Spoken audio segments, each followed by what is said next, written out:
성도 여러분 안녕하십니까? 이 시간은 개인적으로 묵상하면서 오늘의 말씀을 통해 하나님의 음성을 듣고 깨닫도록 성령 하나님의 능력을 구하는 시간을 갖겠습니다.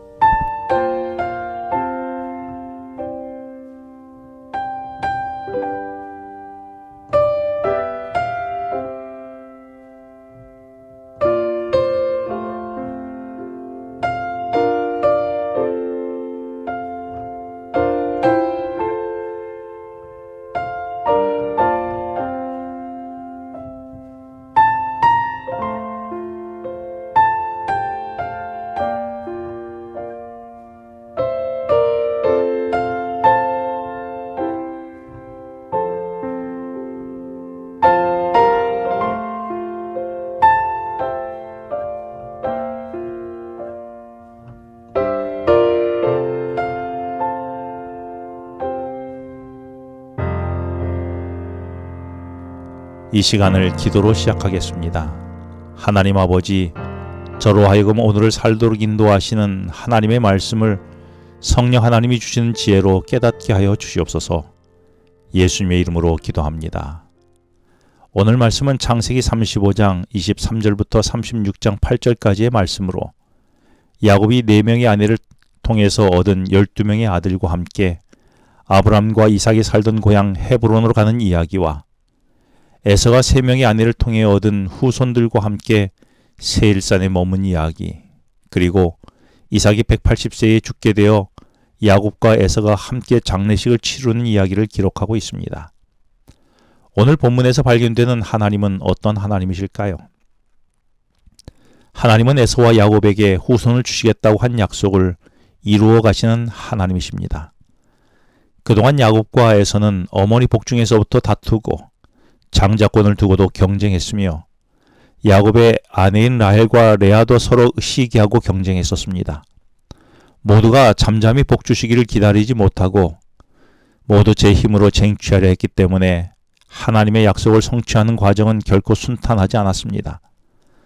그럼에도 하나님은 약속을 무효로 돌리지 아니하시고 후손이 귀하던 아브람 가문에 야곱에게는 12명의 아들을 주셨고 에서에게도 여러 자녀를 주면서 하나님의 약속을 이루셨습니다.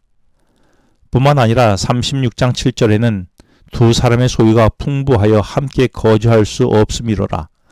그들이 거주하는 땅이 그들의 가축으로 말미암아 그들을 용납할 수 없었더라 라고 기록하며 후손들뿐만 아니라 재물에도 큰 축복을 주셨던 것입니다. 하나님을 신뢰하며 선물로 주실 복을 잠잠히 기다리는 사람에게는 사실 순적한 삶이 있습니다.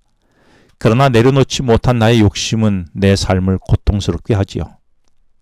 그동안 내 삶은 하나님의 약속을 신뢰하지 못하고 약속하신 축복을 다투고 경쟁하며 쟁취하려고 했었습니까? 아니면 하나님을 신뢰하며 약속을 기다리면서 오늘의 삶에 충실히 하나님과 동행하며 사셨습니까? 29절에서 이삭은 아브라함이 산 마므레의 막벨라 굴 근처에서 살다가 늙어 기운이 다하여 180세에 죽게 됩니다. 아브람과 야곱의 인생을 보면 약속의 땅인 가나안의 안과 밖을 넘나들며 살았습니다. 그러나 이삭만 유일하게 평생 약속의 땅을 떠나지 않고 우직하게 머물며 살았습니다. 심지어 자신의 배필을 얻기 위한 여정에도 떠나지 않고 약속의 땅에 머물렀고 흉년이 들어 양식을 찾아 애굽으로 이주해야 되는 상황 속에서도 하나님의 인도를 따라 약속의 땅에 머물렀습니다. 그 결과 이삭은 아브람과 야곱과 달리 비교적 순탄한 삶을 살게 된 것이지요. 여러분은 그동안 야곱처럼 내가 살 길이라고 생각되는 곳이면 어디든지 하나님이 약속하신 땅의 테두리를 넘어서 이곳저곳을 누비미는 삶을 사셨습니까? 아니면 흉년이 들어도 혹은 내가 참견해야 되는 상황임에도 불구하고 하나님을 믿고 하나님께 맡기며 우직하게 약속하신 하나님의 울타리 안에 머물며 사셨습니까? 그렇다면 이삭이 약속의 땅에 우직하게 머물 수 있었던 비결은 무엇이었을까요? 그 비결은 창세기 28장 2절에서 하나님이 이삭에게 이 모든 땅을 너와 네 자손에게 주겠다는 약속을 믿었기 때문이었습니다. 그래서 히브리서 11장 20절에 이삭을 소개하며 그는 야곱과 에서에게 이 약속을 축복으로 남긴 자라고 소개합니다. 다시 말해 이삭은 하나님의 약속을 믿었고 두 아들에게도 이 약속을 믿으면 축복이 된다고 말했던 것입니다. 여러분은 하나님의 약속을 얼마나 믿으십니까? 그 믿음에 따라 한눈 팔지 않고 오롯이 하나님의 테두리 안에 머물고 계십니까?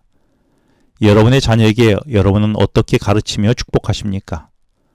돈이 되고 성공의 길이라면 물불을 가리지 않고 뛰어다니며 쟁취하라고 가르치십니까? 아니면 하나님의 약속에 근거하여 하나님 안에 머물며 기다리도록 가르치십니까? 또한 여러분은 이 약속에 대해 어떻게 본을 보이고 계십니까?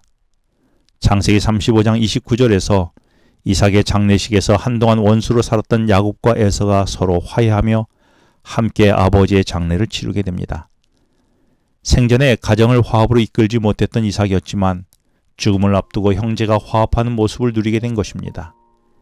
이제 야곱은 장자의 영적 축복에만 만족하며 에서가 원하던 아버지의 재산을 형에게 양도했습니다. 그런데 놀랍게도 욕심을 버린 야곱에게 하나님은 세상적 재물도 주셔서 부유하게 됩니다. 이삭의 가정을 돌보시는 하나님의 지속적인 손길이 망가진 가정을 고치고 회복하고 축복하신 것입니다. 우리 가정에도 하나님이 고치시고 회복하신 은혜가 필요하지 않습니까? 그 은혜가 오늘 각 가정에 있기를 기도합니다. 이제 넉넉해진 에서는 창세기 36장 1절에서 더 나은 풍요를 쫓아 살만한 곳을 향해 떠납니다. 이 떠남은 단순히 위치적 이동에 그치지 않고 하나님이 보호하는 손길을 떠나 세상적 부유를 향해 다른 길을 선택하게 되면서 점점 하나님과 멀어져가는 인생으로 살게 됩니다. 우리의 넉넉함이 그리고 살만한 곳을 찾아 떠남이 하나님의 손길로부터의 떠남이 아니기를 기도합니다. 기도하시겠습니다. 하나님 아버지, 성공이 나의 쟁취에 있지 않고 하나님의 약속에 근거함에 있으며 그래서 하나님의 약속의 테두리 안에 사는 것이 가장 안전한 것임을 알게 해주셔서 감사드립니다. 이제는 나의 욕심을 내려놓고 주님을 신뢰하는 인생이 되게 하여 주셔서 주님이 주시는 축복으로 살아가게 하여 주시옵소서. 예수님의 이름으로 기도합니다. 지금은 개인 기도 시간입니다. 오늘 주신 말씀을 묵상하면서 주어진 기도 제목과 개인 기도 제목을 놓고 기도하시겠습니다.